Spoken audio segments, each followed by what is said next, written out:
이재명 지사가 직접 페이스북에 특정 정치인의 이름을 씁니다. 그 말은 엄청 박자타는 소리일 거고 네. 웬만한 네거티브에는 사실 후보 본인은 미동도 하지 않던 사건에 윤영찬 의원한테는 직접 소위 이제 이쪽 표현으로 하면 저격을 하죠. 근데 얼마나 화났으면 그랬을까 이런 근데 생각이 들어요. 윤영찬 의원이 좀 심하긴 했잖아요. 그러니까 그 지역구가 성남인데 그것도 그러니까 연고가 있어서 성남으로 간 것도 아니고 그러니까 당에서 그 배려를 받은 거잖아요. 그렇게 그 과정에서 그 이재명 지사와의 친분도 자랑도 하고 선거에서 활용하고 그리고 이재명 그 지사의 측근을 그러니까 자기 선거운동 캠프에 그 책임자로 사용하기도 하고 그런 여러 가지 이게 인연이 음으로 양으로 굉장히 많은데 그 다 좋은 일로 인연이 된 거잖아요. 그랬던 사람이 그러니까 이 있는 사실을 완전히 뒤집어서 그러니까 이재명 지사뿐만 아니라 그 자기의 선거 당선을 도왔던 그 책임자까지 완전히 그냥 버려버리는 그런 짓을 너무 태연스럽게 하고 있으니까 이재명 지사로서는 그러니까 정말 이렇게 많이 꾹꾹 눌렀다는 느낌이 많이 들더라고요. 정말 사람으로서 할 짓이냐 이 정도 표현을 하고 싶지만 선을 넘었다. 사과를 기대한다. 이 정도 선에서 마무리를 했더라고요. 예, 그치. 꾹꾹 눌러 참아서 예. 아까 속보처럼 이재명 몸에서 살이 나와 이런 상황이 좀 벌어지는 것 같고요. 그 사람 자체를 현미경으로 들여다보면 조국 장관 같은 사람도 털리잖아요. 그러면 같은 당내에서 경선할 때는 이해가 되는 거. 최소한 그 캠프 내에서 윤영찬 너는 알잖아. 이런 이야기예요. 근데 그걸 정치적인 어떤 맞수 입장에서 저격을 직접 해버리면 진짜 빡치는 거고요. 말하자면 이런 거야. 이재명은 1위 후보니까 계속 그런 식으로 네거티브 검증을 하는데 이재명 쪽에서는 이낙연에 대해서 그런 얘기 안 하거든요. 예. 아까 우리가 방송을 잠깐 했던 그 강철원 이야기랑 비슷한 예, 맥락 예. 같은 거는 거의 이야기를 안 하잖아요. 그런데 이게 건수가 안 되는 거. 예를 들면 뭐 무료 변론 이런 논란도 상황 알면 다 아는 상황이고 심지어 그 송두환 인권위원장 후보자도 돈 받아 생각 안 했다. 예. 그 청문회 자리에서 이야기를 하지 않습니까? 근데 그것이 마치 어마어마한 불법이나 되는 것처럼 이명박을 소환해가지고 MB가 삼성한테 뭐 변호사비, 변론비, 뭐 변호사들 그 돈 삼성으로부터 받은 것처럼 이야기를 해버리면은 진짜 빡칠 수밖에 없을 것 같아요. 그러니까 좀 조심스러워서 이야기하기가 좀 이렇게 걱정되는 게 그 오랫동안 십수년을 보좌했던 측근 중에 한 명이 오티머스 관련된 수사를 받다가 극단적인 선택을 했잖아요. 그런데 그 극단적인 선택을 했던 그 전후로 보면 이낙연 대표가 그에 대해서 말 한마디 언급을 안 합니다. 맞아. 최소한 어떤 조문을 그러니까 조의를 표하는 애도를 표하는 언급조차 안 하거든요. 왜 그럽니까? 그러니까 어떤 그 죽음에 대해서 책임을 지라는 게 아니라 나를 위해서 십수년을 헌신해서 일했던 사람이 그러니까 불의하게 죽었는데 거기에서 최소한 좀 애도를 표하는 것 정도는 할 수 있는 거잖아요. 거기에 대해서 그 책임을 져라 하는 게 아니라 그러니까 그런 행동들이 사람을 의심하게 만들거든요. 왜 한마디도 하지 않을까. 그러니까 우리 지금 그 진영에서 이 사건에 대해서 그러니까 그 이경호 실장인가? 그 돌아가신 분이 그 이경호 실장에 대해서 이야기하는 사람이 있습니까? 이 의혹을 제기하기 시작하면은 이낙연 대표 대답을 해야죠. 왜 그랬는지.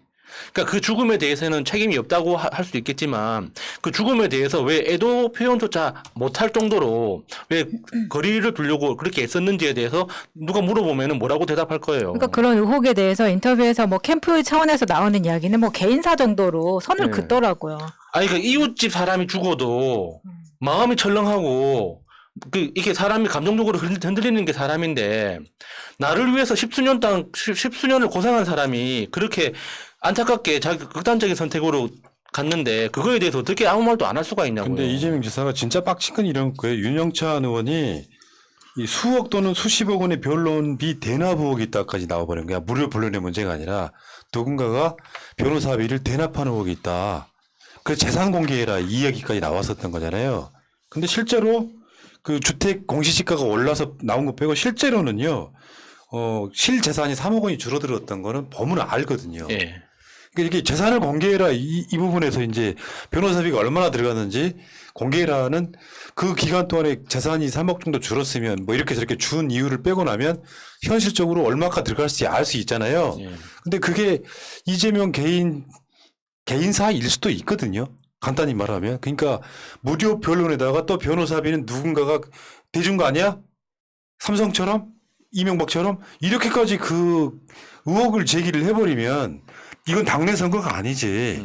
이거는 진짜로 선 넘는 거거든요. 근데 이 변호사비를 공개할 이유도 없고 이걸 물어보는 것 자체가 당시에 이 지사의 입장을 생각을 해보면 민주당에서도 도와준 그런 케이스가 아니고 그냥 전 국민이 어떻게 보면은 거의 뭐 새날을 제외하고는 무죄가 나올 거다라고 하지만 의심의 눈초리로 계속 쳐다보고 있었단 말이에요. 나 반반하면서. 그때 지금도 기억해요.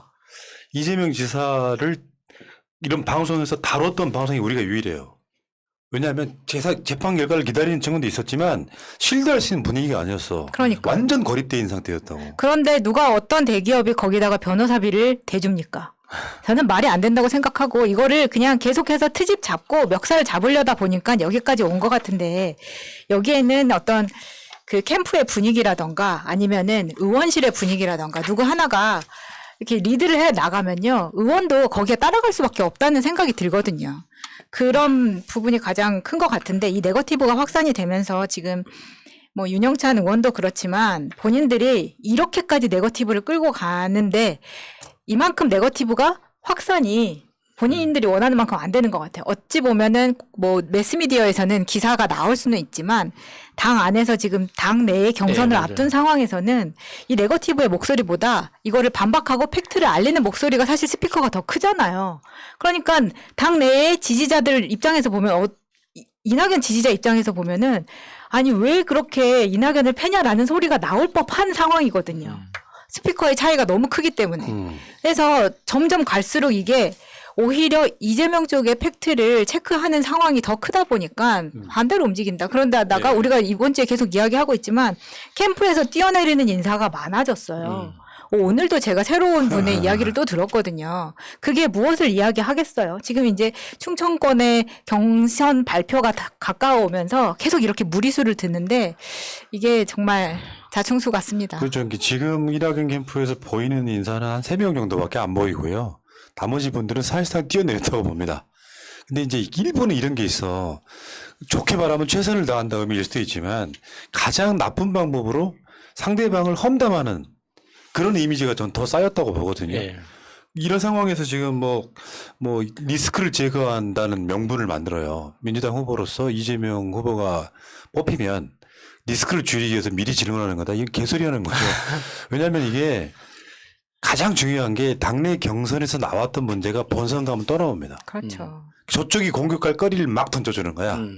근데 그게 진짜 말도 안 되는 의혹이라면 그냥 그럴 수도 있겠다 하는데 대부분 나왔던 이야기거나 얼토당토하는 거. 무료 본론 이야기는 그거 꺼내면 안 되는 이야기예요.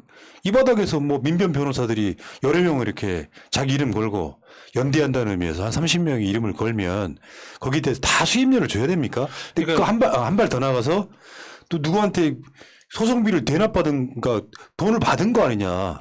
뭐 이렇게까지 의혹 제기를 이게 되냐고요. 그러니까 대표적으로 그 영화 변호인 보면 노무현 대통령의 그 실화를 다룬 영화잖아요. 그 마지막 장면에 유명한 거 나오잖아요. 나도 그 변호인으로 참여하겠다 하면서 뭐 150명인가?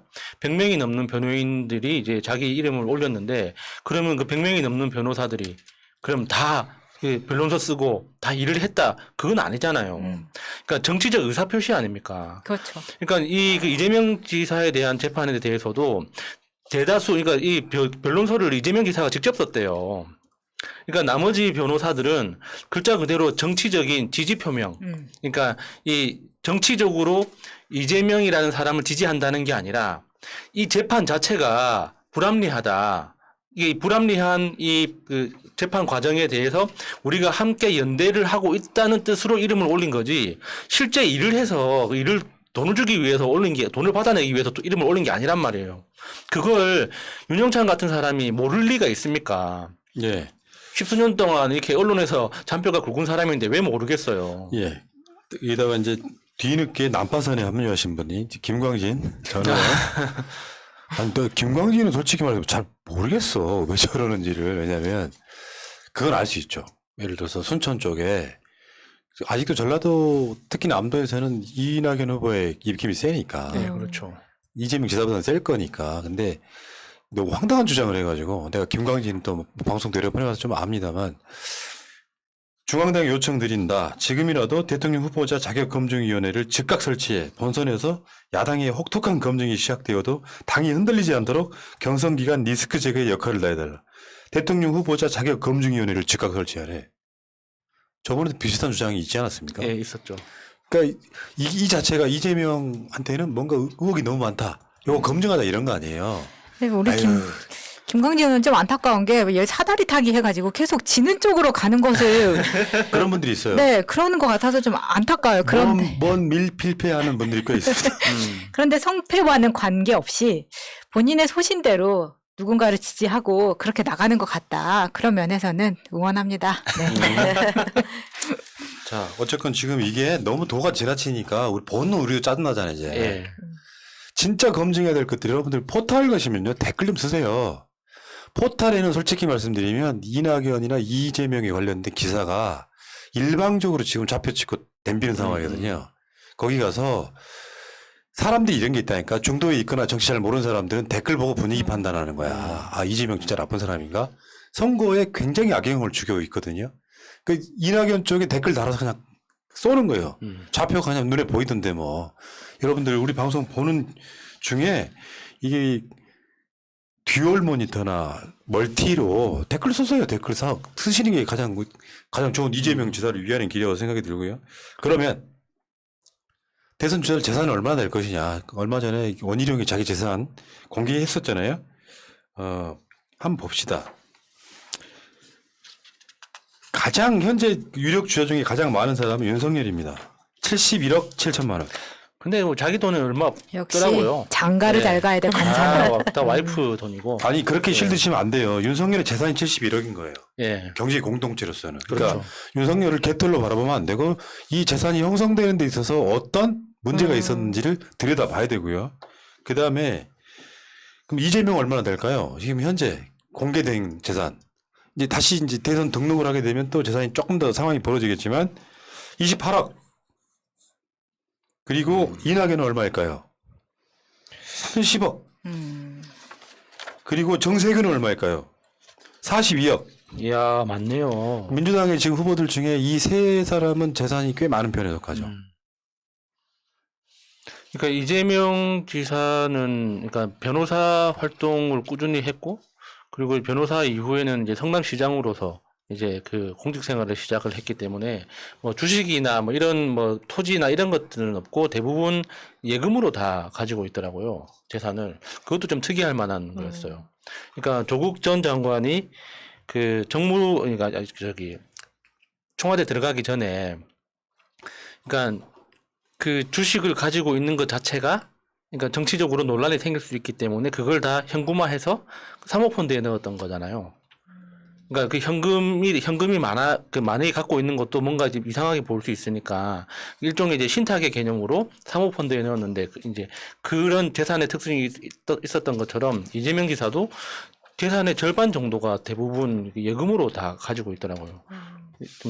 좀 특이하게 보였습니다. 이번에 그 이재명 지사 재산이 늘어난 게 분당에 있는 부부 공동명의 아파트가 재산이 늘어남으로 전체 재산은 크게 는 것처럼 보이지만 그게 평가액이 늘었다고 하더라고요. 평가액이 늘어요. 네.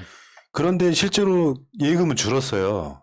사실은 변호사비를 쓴 부분이랑 연관이 예, 돼 있다 이렇게 보시면 될 것 같고 이낙연 후보도 재산이 30억 전 되면 저는 의외거든요. 이쪽 분들이 생각보다 돈이 많아요. 근데 이것도 마찬가지일 거예요. 그러니까 이재명도 마찬가지일 거고 만약에 그 분당에 사는 공동명의 아파트나 지금 이낙연 후보가 종로에 갖고 있는 아파트 공시지가가 17억짜리 정도 되면 이게 실제로 만약에 매각을 하게 되면 훨씬 더 많이 나올 겁니다. 예. 정치인들의 재산은 이런 식으로 좀 더 줄어들 것 같고. 근데 이번에 그 이낙연 후보의 상속재산 누락 이 논란이 하나 있었죠. 어머니한테 상속받은 건데 재산 신고를 안 했어요. 그러니까 댓글이 달려요. 이틀간에 걸쳐서 총리 후보자 인사청문회 하는 건데 이게 문제가 됐겠냐. 나 이 방식이 제일 비열하다고 생각해. 그렇게 따지면은 이재명 마찬가지 아니야? 경기도지사 선거 나왔을 때 나왔던 이야기들 다시 오래먹는 건 뭐냐? 이건 진짜 웃긴 게 그런 누락이 될 수도 있고 악의성만 없고 그렇다면 어느 정도 이렇게 논란은 될 수 있지만 넘어갈 수 있는 건데 예. 본인에 대해서는 어떤 것도 안 하는데 상대방은 안 때리고 있는데 내가 일방적으로 때리면서 왜 다 반해? 다 반해? 근데 우리가 보기에는 같은 집안 사람이란 말이야. 그러니까 화가 나는 거죠.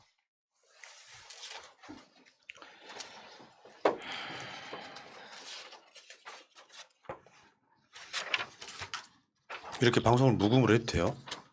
방송사고네요. 어. 아니 이게 지금 이낙연 후보가 과거에 공직자 재산 등록을 이제 내역을 공개하면서 그랬는데 총리 시절에 뭐 다 공개했다라고 이야기는 하고 있지만 일단 이게 누락이 됐다는 게 해명을 하라고 이야기를 하면은 해명하면 되는 거잖아요. 근데 이러니까 자꾸 캠프에서 네거티브라고 싸움이 나는 겁니다. 본인들이 밝혀야 할 정보에 대해서는 밝히질 않고 있어요. 지금까지 그렇게 공격적으로 나오던 캠프 인사들 다 어디 갔습니까? 그리고요, 윤석열의 재산 71억도요, 아까 야수님이 뭐 본인 재산이 예금만 2억 4천만 원이라 그랬는데, 일단 그 예금 자체가 증여받았을 가능성이 있다 그래서 누구한테 받은 거냐, 증여세 냈냐, 이 부분에 대한 논란이 분명히 떠오를 거고요. 또 하나는 김건희의 재산 71억의 재산이 형성되는 데 있어서, 그렇죠. 그게 핵심이죠. 형성되는 데 있어서 윤석열의 지분이 없겠습니까? 아, 상당히 크겠네요. 그쵸? 명의만 예. 김건희 씨 여행님만 김건희 거지. 걸로 돼 있는 거지. 예를 들면 뭐 코바나 콘텐츠 그 야수파, 예. 당신파, 예. 예? 여기에 예. 협찬으로 들어왔던 돈이나 검사가 뒷배로 있으면서 만들어진 그 돈, 현찰만 50억이 넘는다 그러니까 예. 그건 다 양모 씨하고 윤석열 씨의 지분이 포함되어 있는 거야. 그런데 그 장모가 그 땅 장사로, 땅 투기로 돈 엄청 뭐 그 이익금만 40억씩 50억씩 땡길 때 거기에서도 뭔가 분명히 윤석열 지분이 있겠네요. 최은순도 본인이 100억이 훨씬 넘는 자산가예요. 밖으로 드러난 것만. 예를 들면 뭐 지금 농지로 돼 있다고 쳐. 윤희숙네처럼. 그러면 그게 3,000평? 요 땅을 사는데 들어간 돈이 4억 5천이다. 근데 시세보다 훨씬 더 비싸게 샀단 말이야. 경매로 나온 거를. 그럼 실제로는 그게 현재 자산 가치로서는 15억 막 20억 간단 말이에요. 지금 현재 우리가 알고 있는 이게 공식으로 등록되어 있는 것보다 훨씬 많은 재산을 갖고 있는 우리하고는 다른 삶을 사시는 분들이세요, 이게. 그러니까 사실 내 돈이 와이프 통장에 들어가 있으면 쉽게 이혼을 못 하는 겁니다. 서초동에 사는 서초동에서는 다 그렇게 생각하는 분위기다라는 말씀 드리고 싶네요. 자, 아무튼 지금 이 재산을 갖고 현미경으로 누군가를 들여다보자고요. 그게 누구든 간에. 제가 문 대통령 존경하는 웃기는 이유 중에 하나가 대선 나와서 털다 털었더니 처마가 양산에 있는 집에 처마가 그 신고된 것보다 30cm 더 나왔다고 그거 갖고 논란이 있었어. 문 대통령이 앉는 의자가 예. 뭐 명품이네 아니네. 그 사실 뭐 중고로 샀다 이런 얘기 있잖아요. 뭐 안경테가 명품인이 아니네 이런 이야기도 네. 있었죠. 그렇지만 그런 사람들도 논란이 되면 법적으로 되면 엮여 들어갈 수 있는 게 현재 검찰이라는 걸 우리가 보셨잖아요. 조국 장관 때처럼. 여러분들도 혹시나 조국 장관 이야기를 하게 되면 이 뭔가 이렇게 막 작은 거에 막 집중해가지고 바라보는 그 시각을 좀 보내주시면 좋겠어요. 왜냐, 조국 장관네를 바라볼 때는 진짜 뇌물 한 번 안 받게 깨끗한 사람이다. 그 관점으로 봐야지. 권력형 비리가 전혀 없는 사람이라고 봐야지. 표창장을 위조했네 안 했네 어쩌고저쩌고 하는 그 논란들이 있잖아요. 그게 쓸데없는 짓거리라고 저는 생각해요. 저쪽이 프레임은 놀아나는 거야. 확증 편향을 갖고 야 표창장 위조했어 안 했어는 뭐 당연한 거지만 그 비리 하나 없는 사람이 표창장을 위조하고 앉아 있겠어요? 하나를 보면 전체를 볼 수 있는 예. 거지. 그러니까 우리 국민들 입장에선 조국이 억울하다고 생각하는 거고. 그리고 하나 더 이 이야기를 금요일날 다루겠지만 뭐 MBN이 단독을 하고 조선일보가 실제로 그 고려대가 부산대가 발표했던 조민 학생의 성적은 달랐다 이거 있잖아요. 예, 예. 그거 생구라입니다. 뭐냐면 판결문을 봤더니 부산대가 발표한 게 다르더라. 등수가 다르더라 했잖아요. 그거 완전 생구라예요. 말하자면 부산대는 거짓말할 이유가 없어요. 예, 그렇죠. 그러니까 공소장 기소할 때 또는 판결할 때 판결문하고 비교를 해봤더니 부산대가 거짓말했다죠. 반대로 이야기할 수 있죠. 부산대는 거짓말하지 않았는데 검찰이 기소하거나 판결문을 쓸 때 그게 가짜라는 반증이 되기도 하거든요. 그렇죠. 그리고 재밌는 거 하나 있어요. 그 금요일날 더 디테일하게 다룰게요. 내일 모레. 예를 들면 의전원이라고 하는 게 막 시험만 봐서 들어가는 게 아니라 어느 학교 출신이냐가 가산점이 있어요. 그렇겠죠? 예. 지방대 출신이냐 서울대 출신이냐 고대 출신에 따라 가산점이 있다고. 그리고 그 학교에서 공부를 얼마나 어떻게 했는지 또 평가하겠죠. 그 상대평가 학은 이 과정들이 있어갖고 MBN이 단독을 하고 조선일보가 또 쓰던데 그건 100% 조국 수사팀의 정보예요. 그 정보를 지금 MBN 같은 그런 허접한 방송에서 뭘 알겠습니까? 그러니까 부산대 논란이 나오면서 부산대에서 조민 학생은 성적이 우수한 학생이었다 이야기가 나오니까 이 여론전을 위해서 대법원의 판결에 영향을 주기 위해서 그 수사팀이 흘리는 거죠. 사실은 조민 성적이 나쁜 학생이었어. 그래서 표창장이 절대적으로 작용했을 수도 있어라는 뉘앙스만 주는 거예요. 그 수많은 그 경력들 중에 그 동양대 표창장이 도대체 몇 점에 영향을 미쳤을까요? 그러니까 그 학교 그 학생이 다녔던 학교와 그 학점을 가지고도 그러니까 부산대 의전원 입장에서 그러니까 딱 그 같은 선상에 놓아야 되니까 그 환산을 할 거 아니에요. 그러니까 100점 기준이든 10점 기준이든 이런 식으로 이제 계속 그 모든 요소들에 대해서 평가를 해서 점수를 합산을 할 텐데 그 과정에서 도대체 동양대 그 자원봉사 표창장이 몇 점의 역할을 했을까를 생각해 보면 진짜 어이가 없는 거죠. 저는 동양대 표창장이 마이너스면 마이너스지 이걸 지금 이렇게까지 이야기하고 싶지는 않지만 정말 어처구니가 없어서 솔직히 이게 동양대 표창장뿐만 아니라 표창장에 가점을 얼마 주겠다라고 표로 나와 있는 것도 아니에요. 그리고 부산대에서 표창장에 가점이 당락에 영향을 주지 않는다라고 발표를 했고 그럼에도 불구하고 이게 지금 판결문과 조중동 특히 조선일보에서 오늘 기사 때문에 이렇게 난리가 났는데 이거는 또 이런 식으로 다시 한번 괴롭히는 겁니다. 예. 자, 알겠습니다. 1부를 마치겠습니다.